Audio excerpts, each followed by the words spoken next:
Hello everyone, I'm here with Arthur Marcoviciu and he is Digital Marketing Director at Home Depot, Canada. Hello Arthur, how are you? Hey Brenda, I'm well. How are you? Very good, thank you. It's So, good to be here with you today. thank you very much. So Arthur, can you tell me more about your role? What are your current responsibilities as Digital Marketing Director at Home Depot, Canada? Of course. So, there are two main functions of the role. Um, First and foremost, we have to be stewards of our investments in media.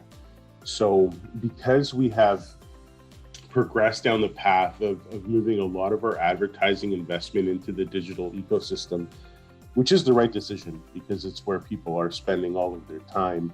The first and most important rule is do well by the customer and ensure that the investments that we're making are properly spent for the company.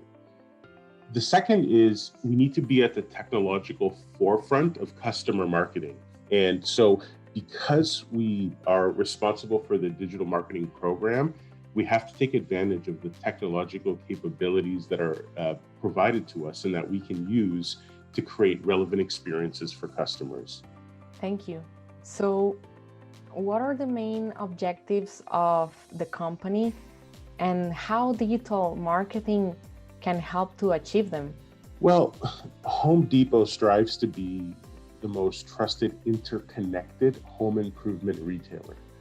And whether you want to shop us online or physically in the store or buy something online, pick it up in the store, we need to be able to provide customers a holistic experience that is second to none. And so we're continuously investing in technology and capabilities to make the customer experience shopping at Home Depot as seamless as possible.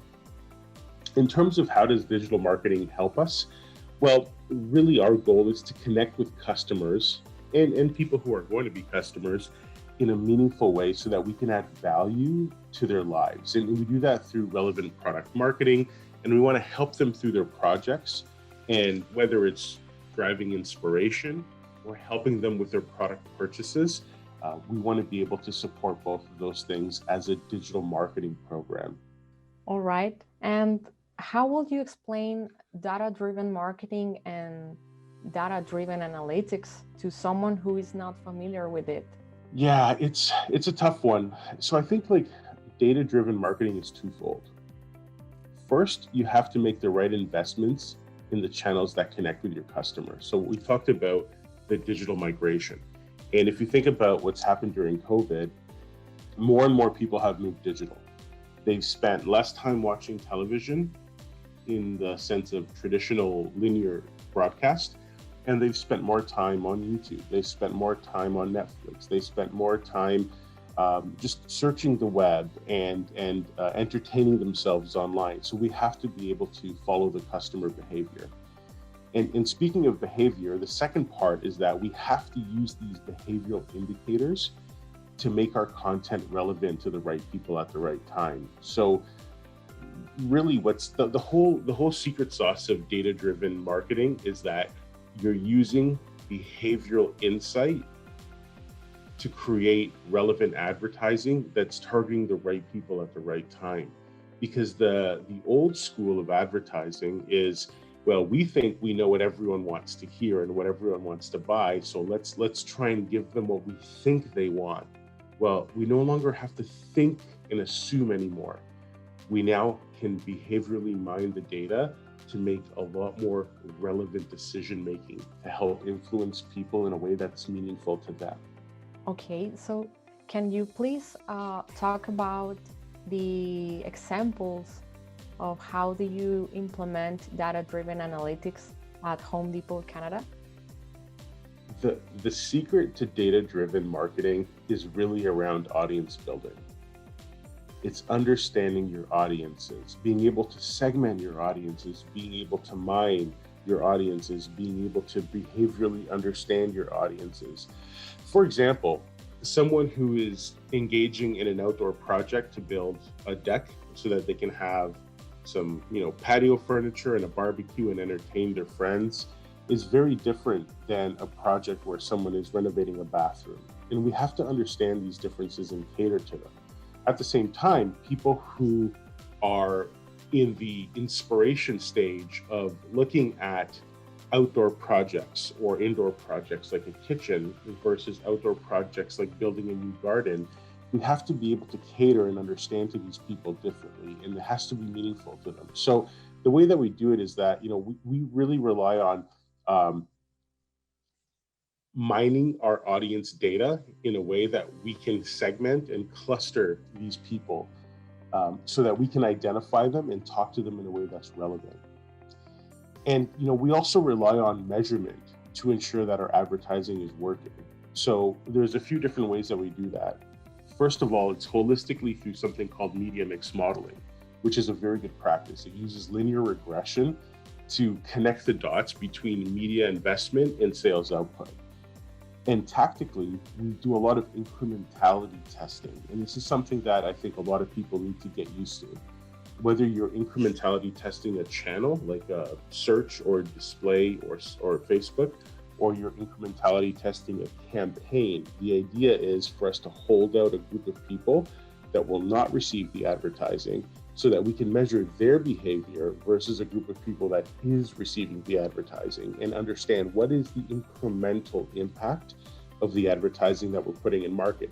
And as marketers, this helps us understand whether what we're doing is working or not. And fundamentally, that's what it's all about. And in terms of the process, I think, it requires a really deep connection with the analytics team. I think that's very important. And also as an extension of that, IT. So you need to have a very symbiotic relationship with both analytics and IT to be able to make this happen. And what are the challenges to implement the use of big data for social media and marketing? It's a good question. I mean, the largest challenge with big data, well, first of all, it's twofold, right? We're dealing with an industry that is scrutinizing privacy more than ever before.